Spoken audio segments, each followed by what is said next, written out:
la honra hace mucho tiempo ya no vale nada, y hemos llegado al extremo de que la vida no vale nada. Y no solo eso, me da muchísima pena.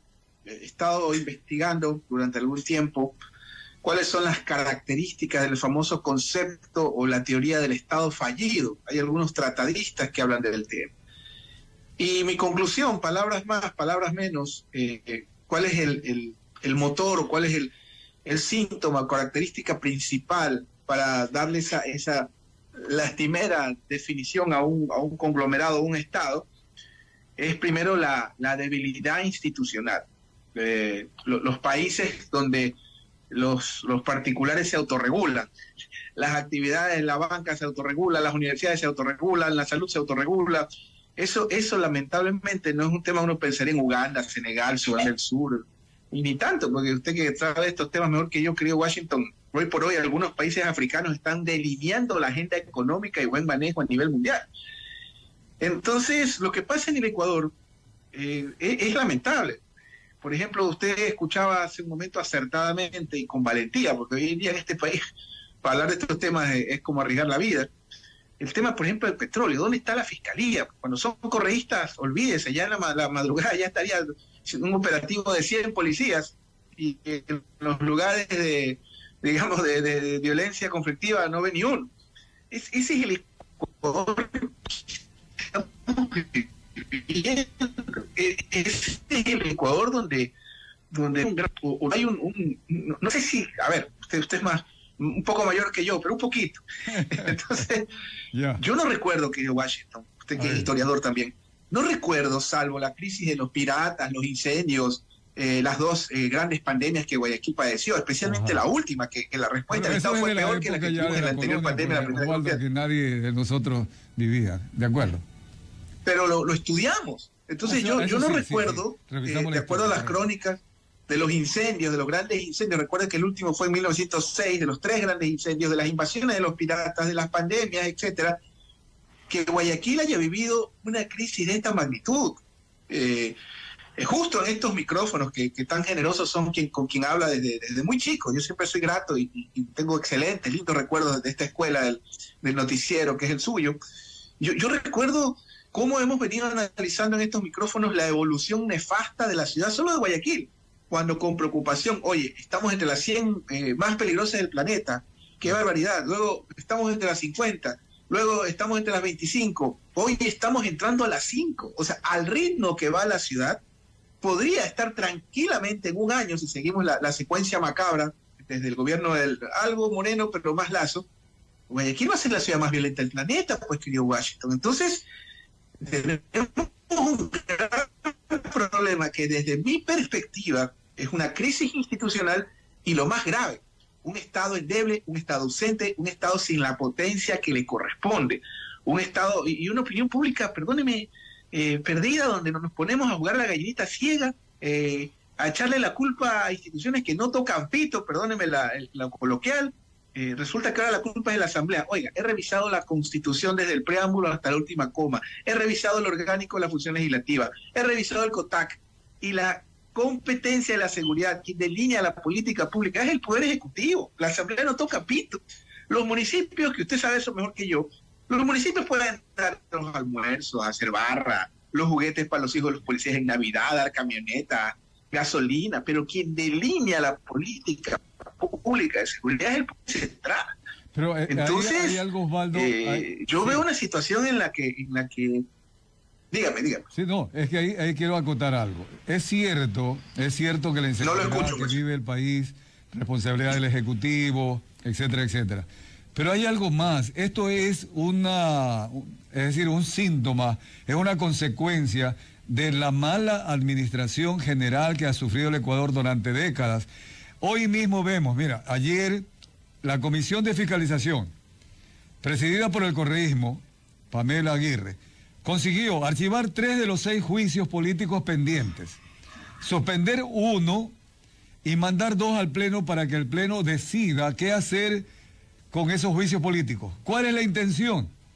Llegar al juicio político de Diana Salazar de manera más acelerada Y aquí hay un tema político, hay un acuerdo de ADN, Partido Social Cristiano, pero de dónde nace todo es la raíz de que no hemos tenido buenos administradores y quienes están en la legislatura hoy día mismo están más preocupados de juicios políticos que realmente de apoyar al Ejecutivo en el combate contra la delincuencia, contra la violencia, Osvaldo.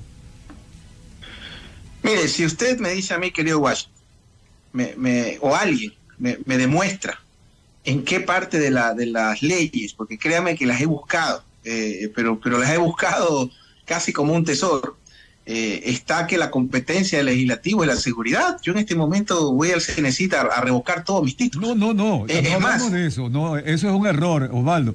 Es la legislatura. Hoy día hay algunos proyectos allá en la legislatura de reforma al Código Integral Penal para que no haya, por ejemplo, medidas sustitutivas con los narcos, contra los delincuentes, para que los jueces no abusen precisamente de esto. De ese tema no es prioridad en la Asamblea, Osvaldo.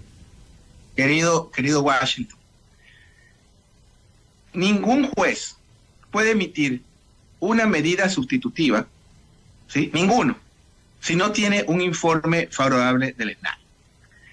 Si el juez recibe un informe favorable del SNAI, no hay fuerza humana, eso dice la ley, no hay fuerza humana mediante el cual el juez no pueda otorgarle esa medida a favor, en este caso del reo, sea de narco, sea de hurto, sea de lo que sea.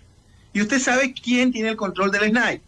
El Poder Ejecutivo. Ese fue, mire, ya Lazo se fue, ya no hay que continuar con el relato. Hay un proyecto de ley para que el SNAI no haga eso. Para que bueno, pero a ver, pero hasta que se dé el proyecto de ley vamos a estar muertos, pues. Eso no se hace de un día para otro, pues. Bueno. Perdón, el SNAI tiene, la competencia del SNAI la tiene el Poder Ejecutivo, pues. El responsable del Poder Ejecutivo para Osvaldo Moreno, de acuerdo, ha sido el Ejecutivo. No, eso dice la ley, no lo digo yo. Es el SNAI. El SNAI es la institución. Ya se fue Lazo, yo creo que ya hay que dejar ese discurso de echarle la culpa a la Asamblea, ya se fue, ya basta. Ya estamos viviendo una realidad en la que matan niños. Estamos viviendo una realidad en la que... Daniel Noboa. La pregunta entonces, ¿es exagerado exigirle a Daniel Noboa, como lo está haciendo Jan Topi, por ejemplo, que en 3 semanas de gobierno él no ha demostrado acciones sobre el tema de seguridad? Querido Washington, nosotros, aunque usted no lo crea, ya entramos a un ámbito ya... digamos, parapolítico o suprapolítico. Créanme que estamos orando porque Noboa tenga éxito. Porque la gente no entiende que si Moreno fue un terremoto de 6 grados punto 5, si Lazo fue un terremoto de 7.5, el fracaso de Noboa será un cataclismo, querido Washington. Un cataclismo. Entonces, Noboa no puede fracasar. Noboa, o sea, simplemente está fuera del margen de maniobra, porque ya en ese contexto ya hablaríamos de otro campo, de la desintegración nacional, del caos absoluto, de la anarquía. O sea, lo que tenemos que, por lo menos, que su servidor piensa, obviamente dentro del marco del respeto, dentro del marco de la democracia, es básicamente que aquí hay que dejar esto del hablar y del pensar y de pasar al hacer. La Constitución es extremadamente clara, ni siquiera está expresa. La competencia exclusiva de la seguridad es del Poder Ejecutivo. O sea, me parece hasta gracioso que se cuestione que la Asamblea quiera fiscalizar y legislar, que son sus competencias. Hemos llegado a esos extremos, ¿ya? Sea la fiscal, sea el presidente, sean ellos mismos. Esa es su labor. Aquí lo grave es que, por ejemplo, mira el caso de El Salvador, ¿no? Que es el caso favorito de mucha de la opinión pública. Yo no estoy de acuerdo en la forma. Yo no creo que esto es haciendo la cárcel más grande del mundo, no creo que ir a acribillar barrios marginales. Yo creo que esto con más movilidad social, inversión pública, inversión social, canchas, escuelas, etcétera. Pero hay algo de fondo que hace El Salvador, que es lo importante. Es de dónde viene la solución, de la mano del Estado. Esas frases terribles que el Estado no sirve, que acuérdense, miren lo que va a pasar a los pobres argentinos. Yo no le doy un año a mi ley. Esas ideas son nefastas de reducir a la mínima expresión al Estado. Es lo que nos pasa en el Ecuador. ¿Cuánto invierte El Salvador en seguridad? 5 puntos de su Producto Interno Bruto. Una economía chiquitita. ¿Cuánto invierte el Ecuador? Hasta el año 2017, que tuvimos las cifras más bajas de inseguridad en nuestra historia, 5.3 muertes violentas por cada 100.000 habitantes, el Ecuador invertía casi el 5% de su Producto Interno Bruto en seguridad. Con Lazo no llegamos al 3, 2.9, 2 algo. Entonces aquí hay que tener claro que la seguridad es una competencia del Ejecutivo, que tiene que ser liderada del Ejecutivo y que tiene que ser fondeada por el Ejecutivo. Yo escuché al gobernador Molina algo muy acertado. En el caso de Bukele, ya que lo has mencionado, Bukele comenzó con minoría en la Asamblea o en el Congreso. Hoy tiene una mayoría que lo apoya y precisamente se invierte más en seguridad porque hay leyes que se modificaron pedidas por Bukele. Por ejemplo, el juicio en masa, que otros de derechos humanos lo ven negativo. Allá en Salvador se le aprobó que no salgan libres, por ejemplo, por juicios o por delitos mayores. En Ecuador salen libres aún con delitos mayores. Hoy está en la Asamblea Ecuatoriana este tema. Entonces, Bukele ha tenido éxito, pero también con el apoyo de la legislatura, Osvaldo. No hay que cegarse en ese sentido. No, yo no estoy ciego. La legislatura es accesoria. ¿Sí? La legislatura no es lo principal, es la fuerza y la potencia de fuego del Estado la que tiene que ver. Si, por ejemplo, vuelvo al caso ecuatoriano, si un juez, porque la gente lamentablemente no tiene por qué saberlo, pues no, si un juez con un informe del SNAI, funcionario del Ejecutivo puesto por la presidencia, no emite esa libertad provisional, ese juez probablemente en su jubilación se va a pasar toda la vida teniendo juicios contra los derechos humanos por no dar medidas que dice la ley. No sabemos, no tiene nada que ver, esa es una fantasía tuitera. Actual y se la está corrigiendo y está ahí en la Asamblea pendiente el correctivo. Que el SNAI a buena hora, pueda pero emitir... no es lo de fondo. No, vamos al tema. Saskia, adelante. Sí. Voy a ser muy precisa. En estos 20 días de gestión que tiene el presidente Daniel Noboa, ¿usted considera entonces que falta quizás voluntad política, mano dura para ejecutar y decir esto es lo que se va a hacer y no mantener en tanta incertidumbre con el famoso Plan Fénix, por ejemplo, que aún no lo conocemos al 100% y que ya los gremios y varios sectores pues han cuestionado el hecho de que no se ve haciendo absolutamente nada? Buenos días, querida Saskia, como siempre, qué bonito verla y escucharla. Mire, verá, hay un estilo que tiene el presidente de la República, ¿ya? Que no podemos desconocer, que es su estilo silencioso, que es su forma de ser. O sea, aquí no nos engañemos, o sea, siempre fue así, él es así, es su carácter. Quiero pensar, porque por ejemplo, yo escuchaba a muchos sectores que criticaban la posición del Ecuador en el Consejo de Naciones Unidas. A mí me parecieron acertadas las declaraciones del presidente y le voy a decir por qué. Porque en un conflicto internacional tienes que ser cauto, tú tienes que ser neutral, tienes que ser, digamos, una suerte de árbitro. Esa debe ser la presidencia del Consejo de Naciones Unidas. A mí me parece, y estoy de acuerdo, que el presidente ha sido extremadamente cauto y extremadamente moderado. Esa creo que es la posición. Porque no puedes, a pesar de que yo estoy totalmente a favor de los palestinos, en una instancia de esa magnitud no puedes tomar partido.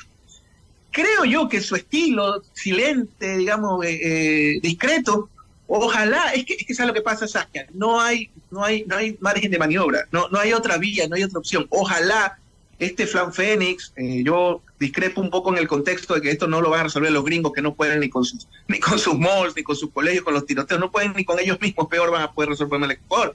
El problema de seguridad no lo va a resolver el gobierno de Israel, que tiene su problema interno, no lo va a resolver Francia, que tiene sus problemas, no lo va a resolver Estados Unidos, lo vamos a resolver los ecuatorianos. Entonces, ojalá desde el Estado, que es lo que dice la ley y que ya se lo hizo en el Ecuador, venga esa solución, y obviamente también desde los tiempos que establece el legislativo, porque Lazo se pasó con esa cantaleta y lloradera sus 2 años nefastos y fracasados.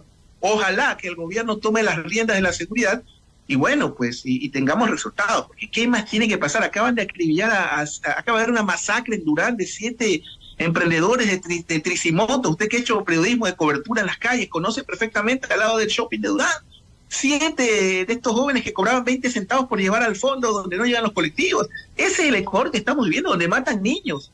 Entonces, en ese contexto es toda la potencia del Estado y ojalá el presidente nos sorprenda. Por el momento, quiero pensar que están calentando motores, porque lamentablemente, insisto, el fracaso de Noboa sería el fracaso del país. A eso voy, quiero conocer su opinión y su reflexión. ¿Se puede calentar motores cuando hablamos de que solamente tiene, y bueno, ya tiene hasta ya 20 días menos de los 18 que tiene para gobernar el país? Entonces, ¿no cree usted que debe acelerar un poquito, aumentar la velocidad, ir un poco más rápido? Porque hubo una masacre donde la justificación fue que se equivocaron de vivienda. Pero murieron 4 niños, acaba de morir ya la madre de familia que estaba también embarazada. Queda un padre solo simplemente porque dijeron, se equivocaron de vivienda estos tipos. Yo creo que esa ha sido la noticia más terrible que usted en toda su carrera probablemente hizo, nos contó y la que más nos dolió. Lo que usted me acaba de decir me acaba de partir el alma. No sabía que la madre acaba de morir, aunque no sé si hubiera sido vida continuar en esa situación. Mire, voy a hacer una analogía lamentablemente macabra. Esto es como que el Ecuador es un enfermo terminal de cáncer. Y yo he tenido muchos amigos y familiares cercanos que han tenido esa enfermedad terrible. Cuando llega una etapa, cuando ya estás desahuciado terminal y te dicen que hay un tratamiento en el de X país y contactas al tipo y te dice que en un mes te da la receta y no te queda otra salida porque ya está terminal. Yo, por ejemplo, veía el operativo en el puente de Durán. Ahí no están pues las grandes bandas. O sea, ahí lo que usted hizo fue generar tráfico, molestarle la paciencia a la gente el domingo. ¿Por qué no van a las madrigueras de los delincuentes? Que obviamente yo no sé dónde están. Eso le corresponde a inteligencia. Entonces, Saskia, no es que yo sea demasiado optimista, simplemente no hay otro camino, no hay otra vía. Yo el fracaso de Noboa lo concibo, o sea, fuera de libreto. O sea, simplemente si Noboa fracasa ya entramos en una etapa de desintegración, en una etapa de anarquía y caos total. Entonces, ojalá el plan sea tan efectivo y tan potente que lo citamos, porque mire, las estrategias secretas son como las dietas secretas, tienen éxito cuando son visibles los resultados, se hacen públicas con los resultados. Entonces, ojalá el gobierno nacional, a mí me preocupa mucho esa lloradera de la asamblea, porque es la muletilla que se desgastó con Lazo. Creo que hay que dejarla en el vacío de la historia y hay que darle toda la responsabilidad al Poder Ejecutivo como que establecen las leyes, toda la potencia del Estado como establece, si no me equivoco, el 330 de la Constitución, que el Estado delinee la política pública y empecemos también con depurar la fuerza pública. Entiendo que hay lamentablemente una minúscula, microscópica infiltración del crimen en la fuerza pública que no representa ni el 0.0%, pero eso ya depende del Poder Ejecutivo y de que tenga una política de seguridad, que por el momento, usted tiene razón, no la vemos ni la sentimos. Osvaldo, un poquito para concluir el tema, en la parte política, el acuerdo de gobernabilidad de Daniel Noboa con Rafael Correa y Jaime Nebot, de alguna manera podría evitar el fracaso o ese cataclismo si es que fracasa Daniel Noboa, sobre todo el tema de seguridad. Pero ¿qué opina sobre la designación de Esteban Torres como viceministro de gobierno? A pesar de que el Partido Social Cristiano publica y dice que el señor abogado Esteban Torres, afiliado y presidente del Movimiento Tiempos de Cambio, aliado del PCC, ha sido asignado viceministro de gobierno. Al desearle éxitos en el desempeño de sus funciones, nos permitimos aclarar que tanto sus aciertos como desaciertos serán de su exclusiva responsabilidad, ya que nuestra relación con el gobierno de ninguna manera incluye cargos en la función ejecutiva. Es decir que el Partido Social Cristiano aclara que no es un pacto gubernamental, sino nada más legislativo. ¿Qué opina, Osvaldo? Mire, lamentablemente por la falta de ausencia de cultura política, de la cual usted ha escrito más de un libro, la gente se equivoca con Esteban Torres. Yo creo que él, más que un hombre neoliberal, peor libertario, qué miedo, es un hombre conservador. Y de hecho tengo muchas coincidencias con los conservadores. De hecho yo me considero en algunos aspectos un conservador.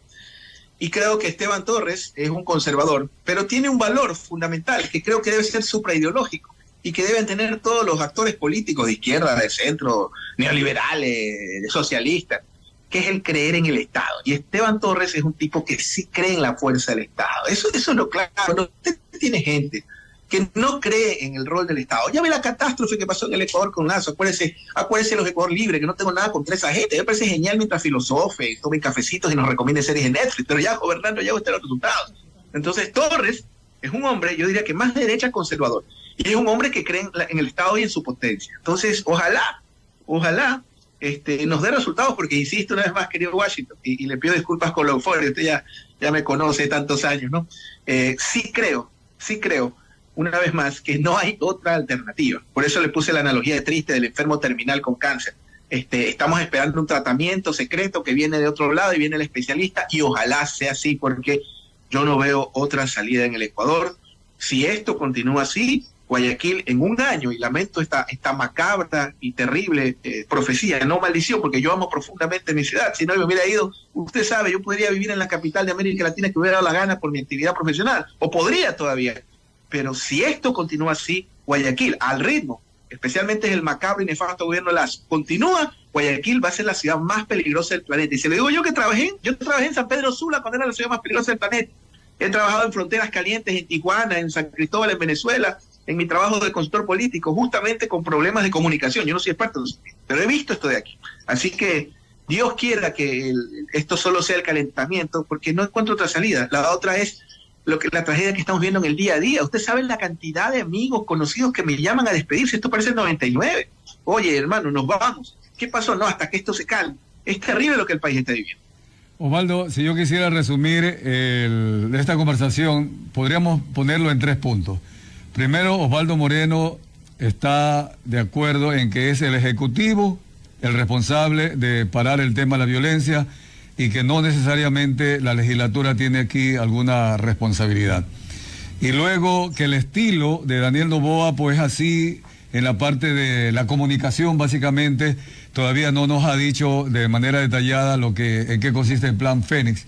Y finalmente, de alguna manera, la expectativa de que tenga éxito para superar este lamentable momento que vive el Ecuador. Más o menos esto sería bosquejando de alguna forma y recapitulando esta conversación, Osvaldo. Bueno, el primer punto, más que responsabilidad, competencia. Y si yo dijera otra cosa, tendría que volver título de abogado. Sí, entonces simplemente es competencia del Ejecutivo. No hay como decía mi mamá cuando nos retaba, no hay tu tía. Ese es el primer punto. El segundo punto es un tema de estilos, ¿sí? Ahora, no le voy a negar, y aquí Saskia le doy la razón de pronto. A ver, a mí sí me asustó que el gabinete no estaba lleno cuando llegó al poder. Eso es más o menos como para presentarte, vamos a hablar en términos futboleros, esta radio que promete tanto el deporte. Esto es más o menos como que usted va al partido inaugural del Mundial con 2 jugadores menos. A mí sí me preocupó mucho la ausencia de un gabinete establecido. A mí me aterrorizó el otro día, usted sabe, somos educadores de toda la vida, creo que soy la 4ª generación de educadores en mi familia. Me aterrorizó que hasta ayer creo que el Cenecita estaba acéfalo. Y hay algunos perfiles de ministros que prefiero no decirlo para efectos de esperar los resultados, que bueno, que usted sabe que Guayaquil es este tamaño, ya ni Guayaquil, pues ya San Borondón es este tamaño, pues, ¿no? Entonces, complicado. Y lo último,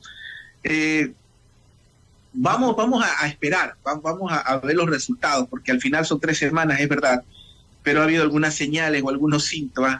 Por ejemplo, entiendo que en 4 provincias calientes ya van por el tercer gobernador. ¿Dónde estuvo inteligencia? ¿Qué pasó? Pues usted conoce, usted ha estudiado el poder, usted ha escrito sobre el poder, querido Washington. Usted sabe que los gobernadores son escogidos primero por un filtro de inteligencia y son de confianza, entre comillas, de quien va de ministro de gobierno. El interior no tengo claro todavía ese híbrido raro que aquí hacen y desbaratan cada vez y cuando. Sí, y ojo, Mónica Palencia es una de las mejores docentes que yo he tenido en mi vida. Mire que se lo digo yo, no porque sea algo especial, pero he tenido muchos profesores en todo el mundo y también he sido docente. Y Mónica Palencia, una extraordinaria, quizás de las mejores profesoras o la mejor profesora de la Universidad Católica de Santa Guayaquil. Claro, esa es la academia. Entonces yo sí le tengo mucha esperanza a mi querida profesora Mónica Palencia, pero a mí sí me quedó la duda, a ver, ¿qué pasó? Pues ¿cómo cambian de tercer gobernador? Creo que en Los Ríos van por el tercer gobernador. Entonces sí, ojalá estos sean como, digamos, pequeñas turbulencias o pequeños asentamientos de la construcción. Y al final, en un año, Saskia, Washington, digamos, miren cómo nos equivocamos. Ojalá se reelige y que continúe este modelo. Pero por el momento, créame que yo estoy como ese enfermo terminal esperando que me traigan el tratamiento experimental a ver si da resultados. Es decir, preocupado, pero todavía no desanimado. Eso sería así. Nunca perdemos el ánimo, querido Washington. Querida Saskia, usted que ha sido periodista de barricada, de los barrios. O sea, usted sabe que nunca perdemos el ánimo, mucho menos hoy, que parece insólito. En una ciudad donde ir a la panadería es un riesgo. Eso es lo que está pasando en este momento en el Ecuador. En una ciudad, en un país donde la vida no vale nada. Okay. En un país donde la vida de los niños no vale nada. ¿Cuántos niños han muerto en un país que no está en guerra? La cantidad de niños con traumas que sus padres, de esos, por ejemplo, 480 niños que han sido asesinados, hay miles que han presenciado la muerte de sus padres. ¿Qué está pasando en este país? Oiga, y para mí es una respuesta simple. Ausencia de Estado. La lucha es fuerte, la vara es alta, Osvaldo, y me alegra esto de compartir. Seguimos creyendo en este país y seguiremos luchando por este Ecuador y por la sociedad que nos está escuchando. Muy amable, Osvaldo Moreno. Gracias por compartir su criterio, que en algunos aspectos no compartimos,